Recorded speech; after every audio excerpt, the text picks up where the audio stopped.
Grab a piece of paper and a pen and draw a circle right in the middle of the page. Then write down your dream in life right in the center of that circle. Some of you probably froze up there, didn't you?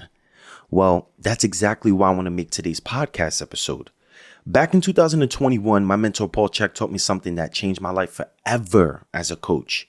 He said, Nate, it doesn't matter how many degrees you have or how many certifications you get your hands on. If a client doesn't have a dream big enough to want to change for, they're never going to change.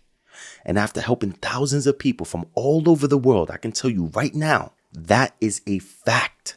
So if you're sitting here and you're not sure what your dream is or you don't have a dream, don't worry, bruh. I got you. If you do have a dream, but you keep getting caught up in overthinking or doubt, don't worry, bruh. I got you. And if you think having a dream is just a bunch of BS, I'm going to prove to you today that it's not. Because whether you like it or not, if you don't have a purpose in life, you're not only affecting yourself, you're also hurting the people closest to you. My mother struggled with addiction her entire life. She grew up with a mother who was abusive, a mother who was an alcoholic. And at the age of 16, my mother married a Puerto Rican man and moved to Chicago with him. But then after having 2 kids with this man, she started to notice a pattern. First, her new hubby started to put his hands on her. Then she started repeating the exact same pattern that her mother struggled with, addiction. And both of these things influenced my mother to move back to Jersey. That's when she fell in love with a black man. And soon after that, my white mother and my black father created me. But my birth didn't stop my mother from continuing on this dark path that she was on. Because eventually, these bad habits that she had got her locked up and she was sent to prison. But after serving 7 years in prison, the government gave my mother an opportunity to get out early. But here's the thing. This little opportunity came with a catch. My mother would be released from prison early if she went into rehab and if she did community service. And if she did those 2 things while going to probation and she showed her probation officer some improvement, she would be first on the list to get Section 8 and welfare. And guess what? My mother did every single thing that she was supposed to do. And before you knew it, my mother got that Section 8 and that welfare. And then she was granted custody of her kids. I was around 8 years old when we all moved into our new apartment. And to be real with you, everything was cool for the first couple weeks. But then things started to shift. My mother started using again. And that's when she started to repeat another pattern that she learned from her mother in childhood, abuse. Not only was my mother beating us, but her new boyfriend was too. And this went on for a few years. If I had the time, I would break down how crazy these things got, but let's just say it got real bad. About 3 years later, my sister had children, and my mother saw this as an opportunity to become a better grandmother than she was a mother. And for the first time in her life, my mother finally had a dream. She stood clean for about 3.5 years. Her new habits and routines were all about her grandbabies. Like, she woke up every morning and watched them while my sister went to work.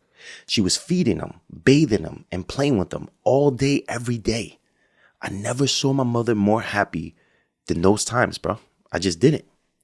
But then one day, everything changed. My sister and her boyfriend ended up taking my niece's life. And they were both sent to prison for 1st and 2nd degree murder.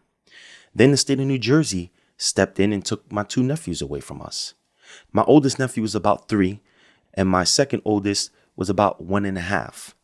And my niece was the youngest. She was only 6 months when she passed. And before you knew it, my mother was right back out in the streets. But this time, she never returned to the mother that I had for those few years. You see, getting out of prison early, getting Section 8 and welfare wasn't my mother's dream in life. It was a goal. But when she did discover her purpose, staying clean was no longer an issue. Unfortunately, the trauma that she passed down to my sister came right back around as karma and stripped my mother away from her dream. I was about 11 years old when I completely lost my family. And at that age, I wasn't sure what I wanted to do in life. I didn't know what my dream was. That's when this started to make sense to me. Paul Chek said, whenever you have a client who isn't sure what their dream is in life, then you need to figure out what their biggest nightmares are. Because the more you help them move further away from their nightmares, the closer they would naturally move towards their dreams. So even though I wasn't 100% sure what my dreams were, I was 100% sure that I didn't want to repeat the same patterns that my family repeated. Now, here's what I want you to do. I want you to flip over to a new page and draw a line that goes straight down the middle of the page. Then I want you to title the left side of the columns Nightmare. And then I want you to title the right side with Dream. So you can have one side that's going to say Nightmare, one side that's going to say Dream. Now, for the dream side, I have a few questions to help you brainstorm, to help you figure out what your dream is or help you get clear on what your dream is. What do you actually dream about? What makes you feel good? What gives you a sense of purpose? What are you truly passionate about? What kind of people do you want to surround yourself with? What is the exact income you need to live your desired lifestyle? And finally, what level of responsibility are you actually ready to accept? All right. Now, go over to the left column, the nightmare side, and I want you to think about these things as I go through the questions. You ready? What is the absolute worst case scenario in life?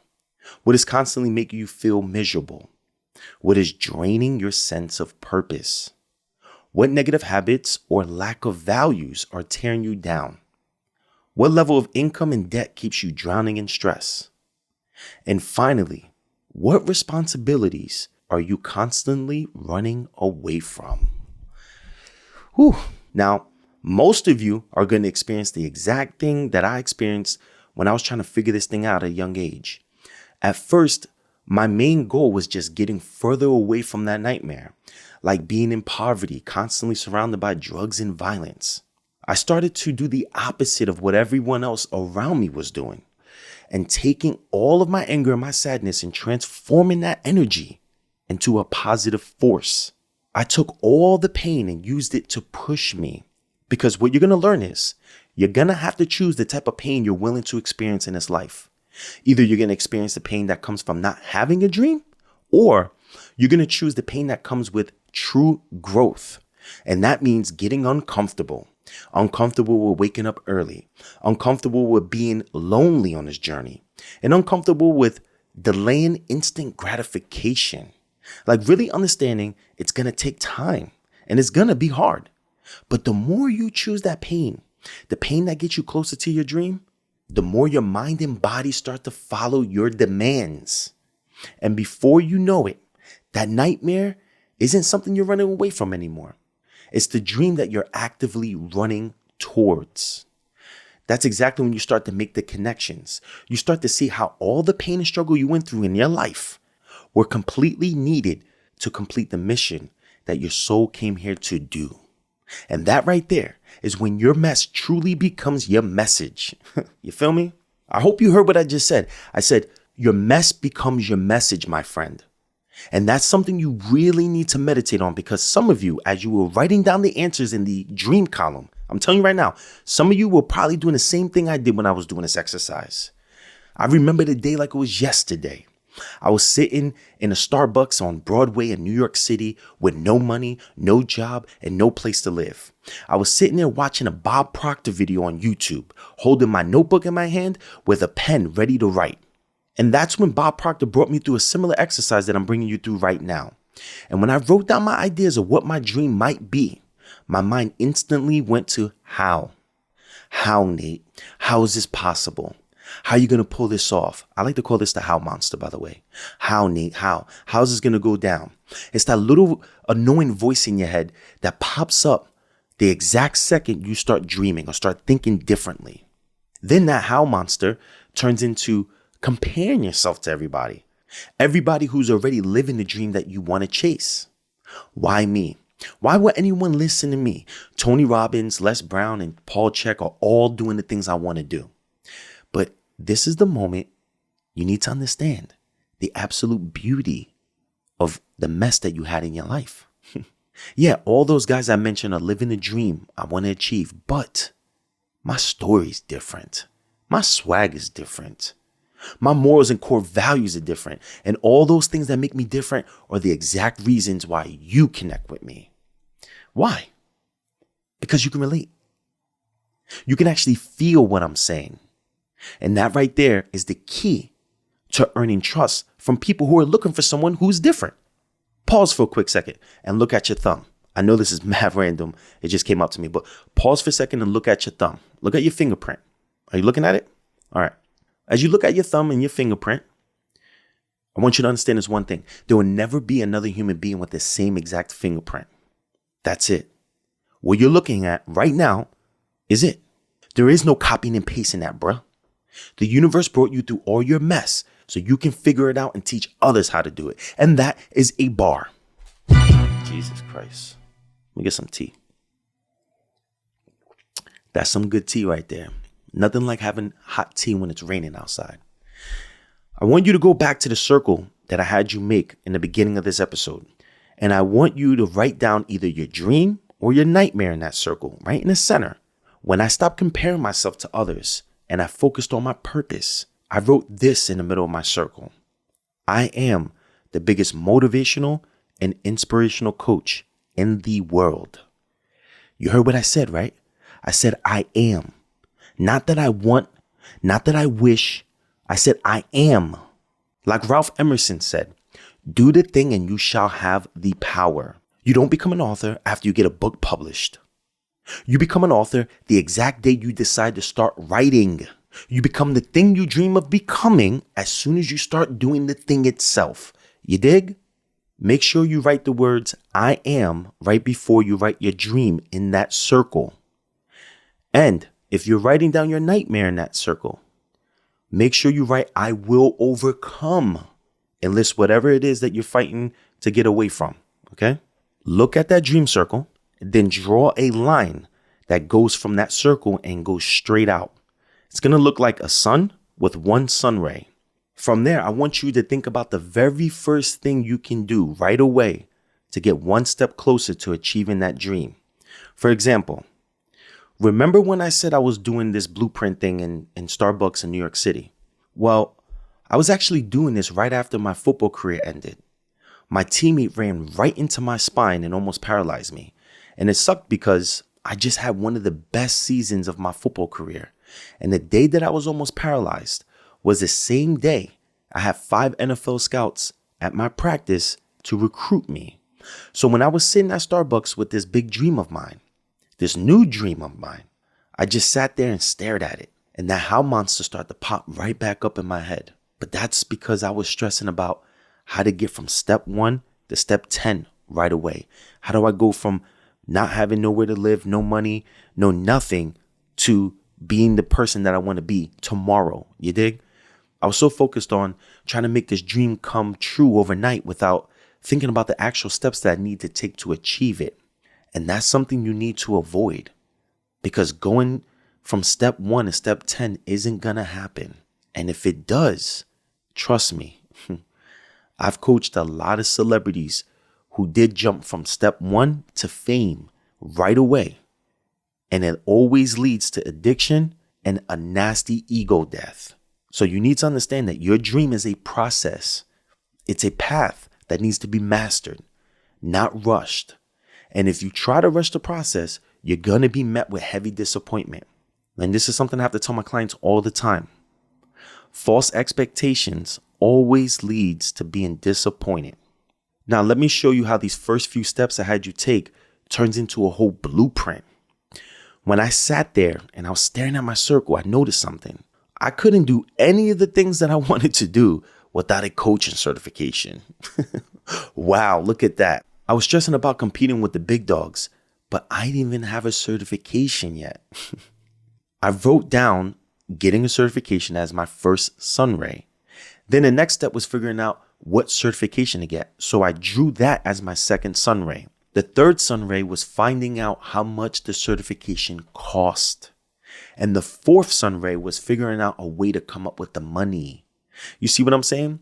Just by starting off with one simple step, just one, automatically turns into the next few steps you got to take. And now you're moving through each step one by one, not rushing, not wishing, but but mastering each simple step.